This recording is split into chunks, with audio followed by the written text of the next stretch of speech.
mali yung daan natin. My God, lalayo tayo. Nandun na ako eh. Bawat sulok ng Pilipinas ay may kwento. Mula sa tuktok ng bundok, sa malalayang pulo, hanggang sa makulay na kalsada ng mga lungsod. Merong isang hindi natatapos na paglalakbay. Dahil sa bawat hakbang, sa bawat destinasyon, may isang bagong kwento na naghihintay. Ang bawat tagpo ay nagpapaalala ng kung gaano kahalaga ang pagmamahal sa sariling bayan. Ang pangarap natin, hindi lang makita ang lahat ng ito, kundi ma-experience ang lahat ng adventures, hamon, at higit sa lahat, pagmamahal sa Pilipinas. Tara, libutin ang sariling atin.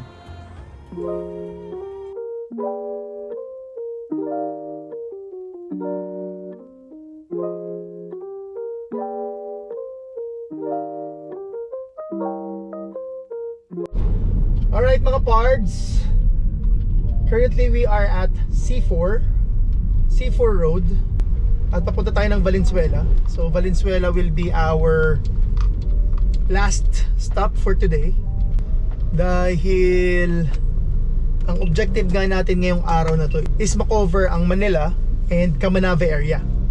So maraming first time, at isa dun sa mga first time ko was nabisita ko yung mga City Hall for the first time ng Camanava. And apparently, halos magkakatabi lang pala sila.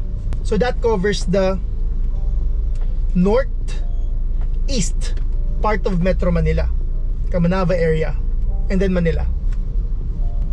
So we are just a few clicks, 16 minutes papuntang Valenzuela. At bago tayo makarating doon, ito muna ang quick history ng Valenzuela. Valenzuela is packed with culture, community, and cool places to explore.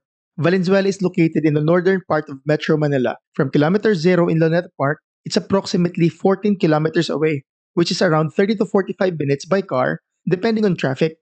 It's a perfect blend of city life and suburban peace. Valenzuela is bordered by several cities and provinces. To the south, you've got Caloocan City. To the west, Malabon. And to the north and east, it shares boundary with Necawayan and Ubando in Bulacan Province. Kaya it's like a getaway between Metro Manila and Central Luzon. Valenzuela was originally known as Polo during the Spanish era. It was founded on November 7, 1621 and was renamed in honor of Dr. Pio Valenzuela, a Filipino physician and revolutionary leader. Valenzuela became a highly urbanized city on February 14, 1998. Yes, tama ang narinig nyo. It became a city on Valentine's Day. Obviously, the city is named after Dr. Pio Valenzuela, one of the key members of the Katipunan. He played a huge role in the Philippine Revolution against Spain. A proud son in this land and named the city wears with honor. Valenzuela is one of the most populated cities in Metro Manila. With population of over 714 people, it's a young, diverse, and hard-working population. Truly a city that never slows down. With a land area of about 47 square kilometers, Valenzuela is mid-sized in terms of Metro Manila cities. It's larger than Malabon and Navotas, but smaller than Quezon City. It's got a perfect mix of urban and green spaces. Valenzuela is divided into 33 barangays, split between 1st and 2nd districts. Each barangay has its own unique identity, from residential neighborhoods to industrial zones. So kung trip niyong bumisita, check out these cool places. People's Park, a family-friendly park with playgrounds and open spaces. Perfect sa mga chikiting na gustong maglaro at maghabulan. Also check out Museo Valenzuela, learn about the city's rich heritage, and the Tagalog Fishing Village and Ecotourism Park.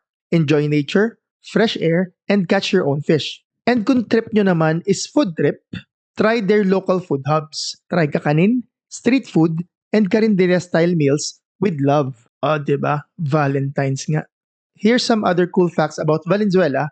It's one of the oldest towns in the Philippines, founded in 1621, home of hundreds of factories and businesses.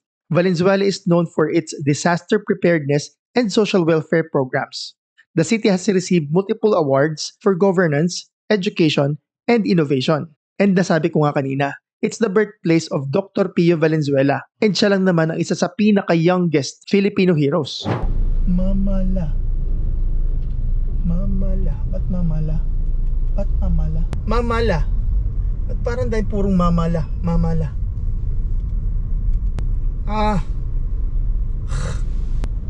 Chairwoman. Mamala. Lara Cruz.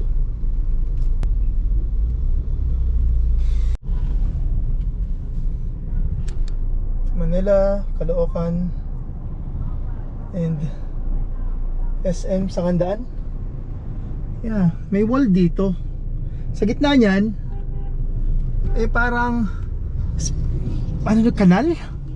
Pero bakit parang ginawa ng wall? Ibig sabihin, nag-overflow ang tubig dito. So, para masolusyonan yun, nilagyan nila ng harang. Well, there's sandbags. So most probably bahain nga sa lugar na to. Weird. Nakita ko dun kanina. Ang nasa gitna niyan is tubig. Tulad ng ganyan. Yan ang nasa gitna niyan, ganyan, no? Parang spillway. Estero. So we are back sa Malabon. Punta tayong monumento, Caloocan. Ayan. Alright. So nasa likod natin is Malabon. That's a nice river. Medyo malinis. Ayan, dito sa Valenzuela medyo nagbago ng bahagya ang disenyo ng kanilang mga pedicab or mga padjak. So this is still Malabon, but I think, yan, thank you Malabon. Ito pa lang yung Valenzuela. Alright. Katulad nga ng most na nadaanan natin earlier, na Votas Malabon. First time ko rin dito sa Valenzuela. So medyo lumang bayan na siya, lumang city. May mga lumang buildings din dito. Hindi ganun kaluma, pero medyo luma. Ang gulo. Yung mga local bake shop dito, katulad itong King's Bake Shop. Ayan, King's. So, this is a new experience. Yung mga new experience nga na yun will brings us thrill dito sa adventure natin. So, diba? Nakapunta na ako ng Valenzuela. Ito na yung bayan niya. Medyo maliit lang. Medyo masikip yung mga daanan mo. Yung mga trucks halos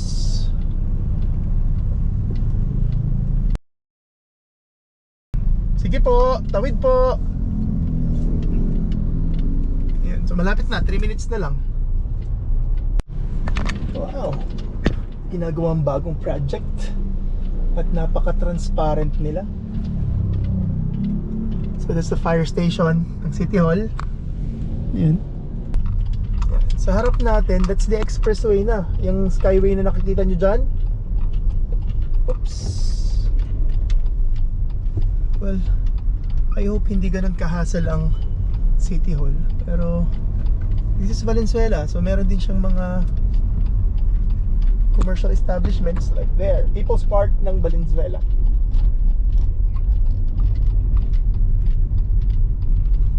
I think this is Karuhatan exit or Karuhatan area. Na kung dadaan ka ng North Link, huwag naman sana tayo makakit ng Skyway. Kung dadaan ka ng North Link, oh shit, napunta nga tayo ng Skyway. Ha! Fuck!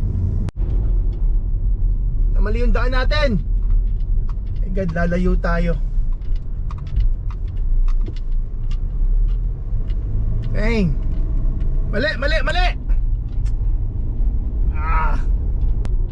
Anyway, at least mapapakita ko yung perspective na nasa taas. At mapapakita ko sa inyo yung pinagdaanan natin kanina, or yung dinaanan natin kanina. So that's Manila. Ayun yung sinasabi ko, yan yung Fisher Mall. Ayan. So napuntahan na natin yung area na yan. Tatanggal na sa aking listahan.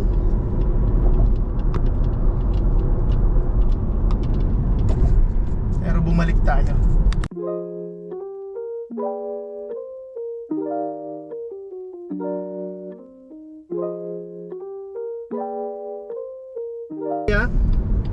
Yan nasa harap natin, Manila and Makati.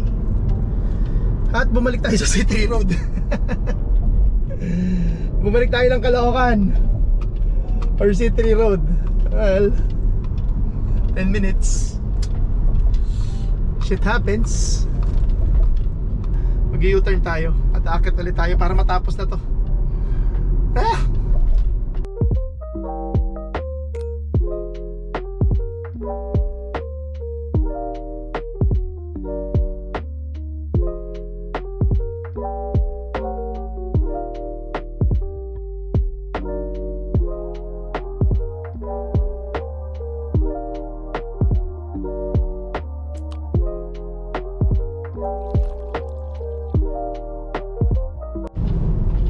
So compared nga sa mga skyway, itong North Link na to is ginawa mostly for trucks. This connects NLEX papuntang harbor area or mga ports ng Metro Manila. So kung mapapansin nyo, halos konti lang yung dumadaan dito mga kotse, pero yung mga truck madami. Yan, truck talaga. So bababa tayo dito sa Karuhatan, Valenzuela. Again, we are here. Konti na lang, patapos na tayo.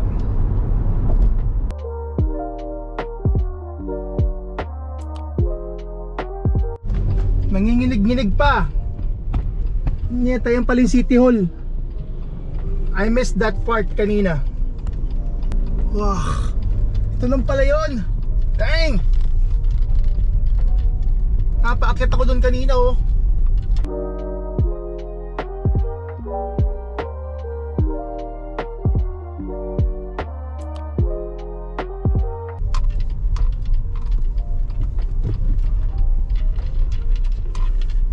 Kanan, wrong way. One way daw yun. Ayun ang City Hall. Okay, uy. May ano? Si Senator Kiko.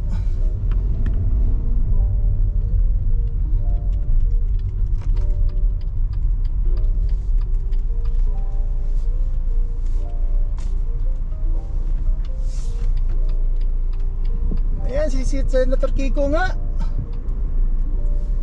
Saka si Senator Gatchalian. Chip, makisuyo nga ako, Chip. Pahawak lang ng camera ko. Sa vlog ko lang. Yan, hawakan mo lang. Patutok dun sa City Hall. Yan! Ayos. Ayun na. Ganun lang. Aparada ka ba? Hindi na. Yun lang. May bisita kayo eh. Kung aparada ka, walang problema. Meron pa rito. Ayan, sige. Maraming salamat, pre. Sige. Bisita? Okay. So, yun. Today, may bisita ang Valenzuela City Hall. Ano nga si Senator Kiko. Ayan. Visit siya today, campaign period na. So, hindi na tayo nang gulo or hindi na tayo nakisiksikan doon dahil medyo mahirap yung parking. So, pabalik ng Alabang, it's okay, 50 minutes.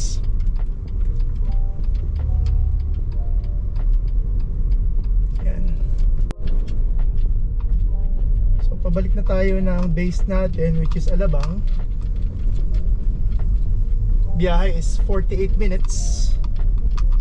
Medyo malayo-layo, pero productive day so far.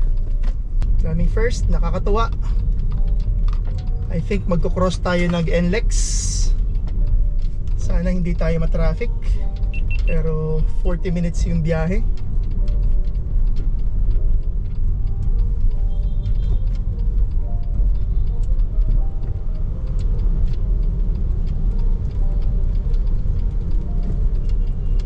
There you go.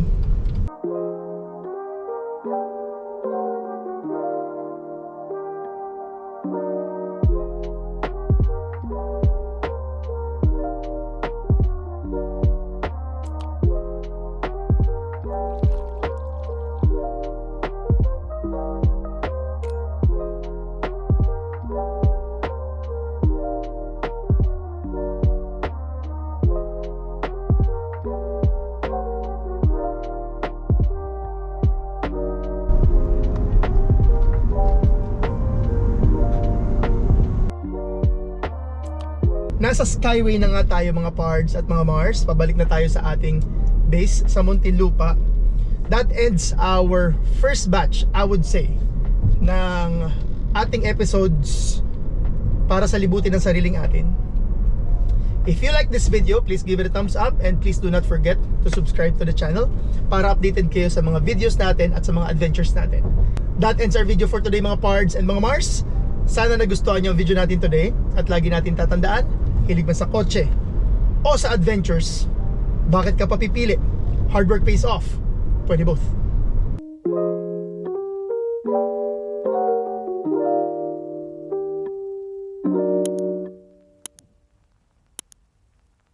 Na naman siya, artista. Ano ba yan? C3 ulit, galing tayo dyan kanina.